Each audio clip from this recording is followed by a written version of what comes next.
Ngasi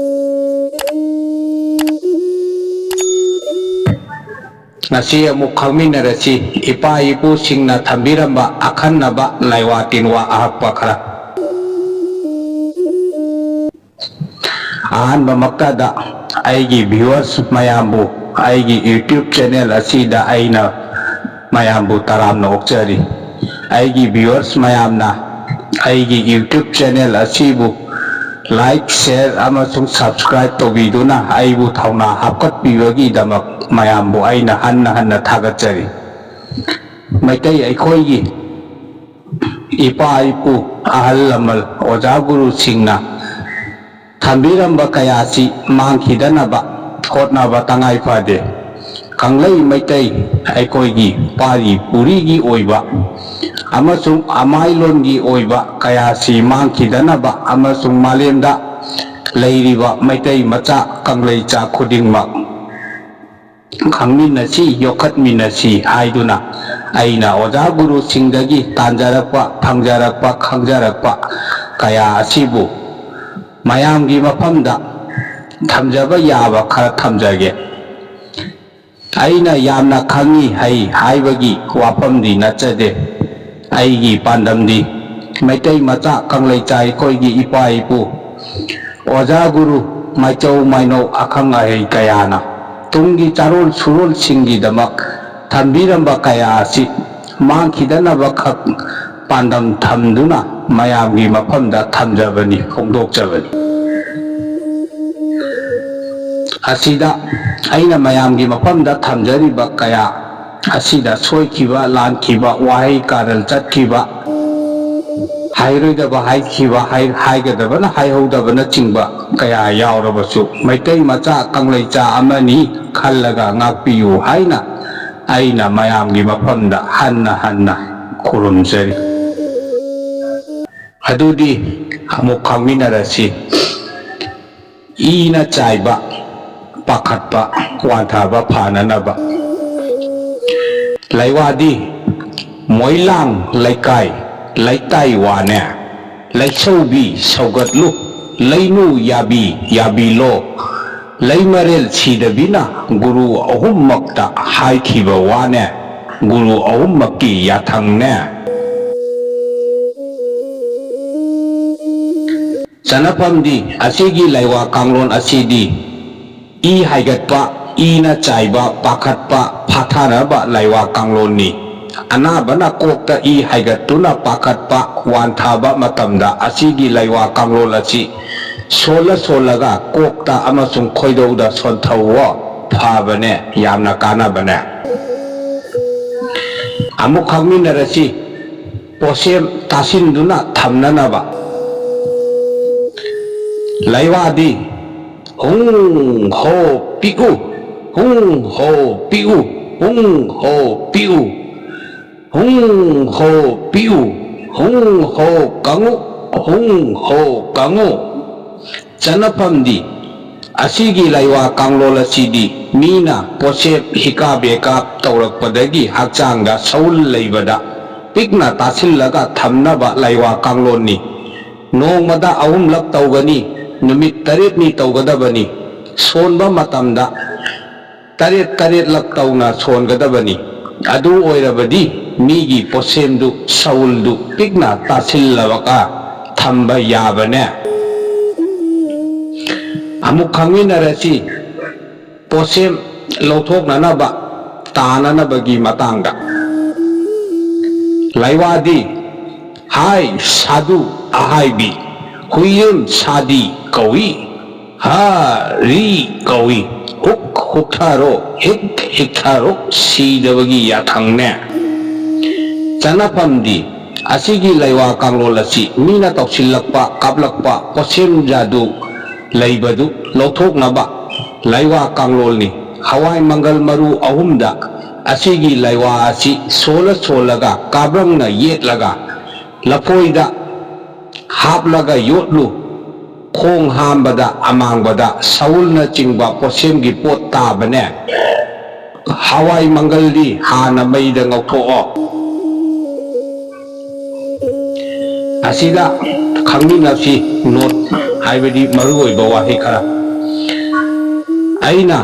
अहल लमल ओजा गुरु कयागी मफमदगी तान फंगजरकपा असिगुमलबा अरुबा आहकपा लैवा तिनवा कया असि मैतै मचा कंगलैचा सिंगी मतेंग ओइनबा हाइदुना हापका थांगचबनी यामना का हेना लुरबा नोंलोनगी ओइबा कयादी असिदा हापचदे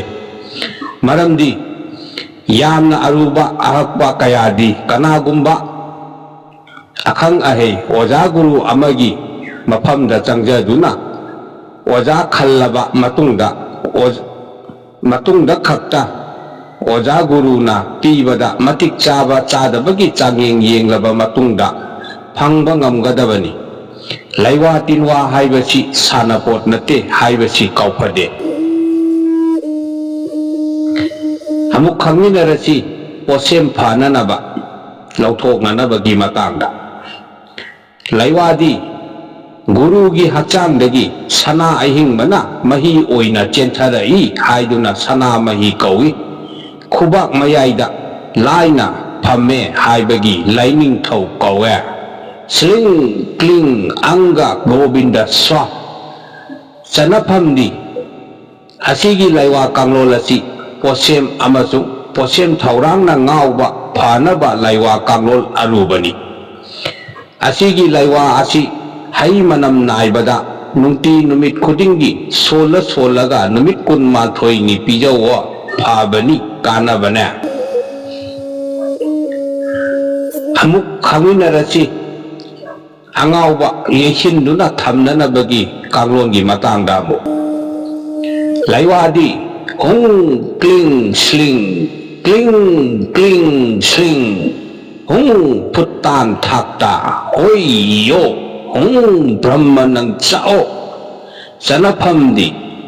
असिगी लैवा कांगलोल असि मीगी लाइगी तिनगिना मरम ओइरगा ताइपंगना अंगाउ अफै चुबदा येसिनदुना थमनबा येसिननबा लैवा कांगलोलनी यामना अरुबनी उतंगी वाचे हुई अमा सांगबना पतुम अमा सारगा सनामहीगी लैमांगदा असिगी लैवा असि सोलगा मंगेगी थेंगुना येसिलु हेक्ता फाबने यामना कानाबने अरुबने मीना लाई थाजिनदुना ngaउबा फाननबगी मतंगदसु अमुक खरा खंगमिनसिदो मयामसु लैवादी हुं कजिंग कलाई रोंग पाथेत रोंग फ्रिंग ग्रेंग ग्रेंग चनफमदी असिगी लैवा कांगलोलसी मीना लाई थाजिनदुना ngaउबा फानबा लाई तिल चेनबा लैवा कांगलोल अरुबनी लैसौबुंगदगी लैपाका चूरी ताफमदगी लैपाका अनि असिना यानरगा साइरोंग मरु निपाल ताव उतंग वाना साइरोंग सावा सनंग खादा असिगी लैवा असि सोलगा माइकै निपाल मकापथोउ फाबने अरुबनी अमुक खंगिनरसी अंगाउबा अथकबा तेननबा कांगलोंगी मतंगदसु लैवादी हुई तेबा मी तेनु सा तेनु तेबा हिंग नक रा चनफमदी असिगी लैवा कांगलोलसी अंगाउबा अथकबा पुनमक तेनबा फानबा लैवा कांगलोलनी खुत्ता मंगारक हन्ना सोलगा हन्ना नालु मसादसु नालु मी सा उचेक पुनमक्ता तेनबा लैवा कांगलोलनिया अमुक पोसेमना ngaउबा फाननबा सी मतंगदसु खरा खंगमिनसी खरा आहकबनी लैवादी हुं हाना सना मही पोई सना महीना मई पोई राना इराई गुरुना इसिंग पोई सगोल सेल गुरुना नुमित पोई गुरु नखोय अहुमकी ऊंकारदी ऊंकार हुं हरि हं स्वा क्लिंग कवे हा मनिक कवे रा मनिक कवे सा मनिक कवे गुरु नखोय पुनमकना तिल्लबदा मनिक सना खोम्बा कवे चनफमदी asigi laiwa kanglol asi migi posemna angauba athakba punamak phanaba laiwa kanglol ni yamna arubani kang mari ne hanek machet ne hangam maru ne ahum asida asigi laiwa asi ahum lak solaga maida thau tanggoidu isingda naikhairaga angauba mida pithau yamna thuna phabane kanabane amuk khaminarasi heloi oknaduna ngauba phananabagi kanglongi matangda laiwadi eng mrang mling mit taret nunghing taret ni bring sling sling sling kring set kuk kuk swaha sanaphamdi asigi laiwa kanglol asi heloi lamlaima oknaduna ngauba phanaba laiwa kanglol ni yum taretagi sumjit macha amamam lauraga hakki isingda haibidi yungda asigi laiwa asi sola solaga lupla luplaga masa pumna makphuo phabane heloi chen khibane amuk khaminarasi lai thajin duna ngauba phananabagi matangda khara laiwadi ho mahi ro mahi sana mahi mahire namingdi phaiba haina kawe chanapamdi asigi laiwa kanglol asi mina tinmu laimu amadi laina chingba thajinduna ngauba phanaba laiwa kanglol ni thangja numita utang mana heklaga mioi sudribi nupi machana naiba moithapki langja taret killaga wana duda mapal thokna pullo amuk punbada asigi laiwa asi amuk solaga kamsillu aduga utang manadu hanabada phuo lai thajinduna amadi lai thengarubadagi ngauba phaiba yamna thuna phabane arubane amuk taipangi oiba pambirolgi matangda ju khara khangminarasi pambi phanaba mayeng tadanabagi matangda laiwadi hung khoidauba isauba sana kwagok nungdagi sana tanau chongkhatlao guru sidabagi yathangni sanapamdi asigi laiwa kanglol asi phambi phagatnaba hachang mayeng tadanaba laiwa kanglol ni asigi laiwa asi nungti numit khudingi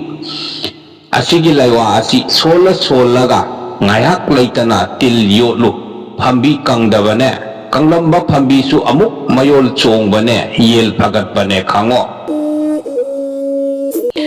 amuk makhata na taipangi pukta laiman tinman kangba kayadu laimal yachin duna thamnanabagi kanglongi matangdasu laiwadi arainu laichillo ahumnu humjillo sang phepi phejillo ngurung ngakonda changlo ngurung thinglabane sanaphamdi asigi laiwa kanglol asi taipang hakchangda laiba laimal tinmal nuksit lamphai yachinduna thamnaba laiwa aruba kanglol ni asigi laiwa asi kutta mangarak solaga pirai kamyada laichillo laimal tinmal kangba phabane yamna arubane kanabane nung tanaba ising yapam phanabagisu khara khangminasi maya laiwadi wangugi warokta nungugi nungbi lay nungbi nangi namingdi nungoi nungsel kawi set kayo seka kayo gurugi yathangni chanapamdi asigi laiwa kanglol asi ising yapam phanaba laiwa kanglol ni hiden taretagi hanthana sokpa isingda asigi laiwa asi taretlak hanna solaga thau nung tabane ising yapam phabane nung su tabane tumbane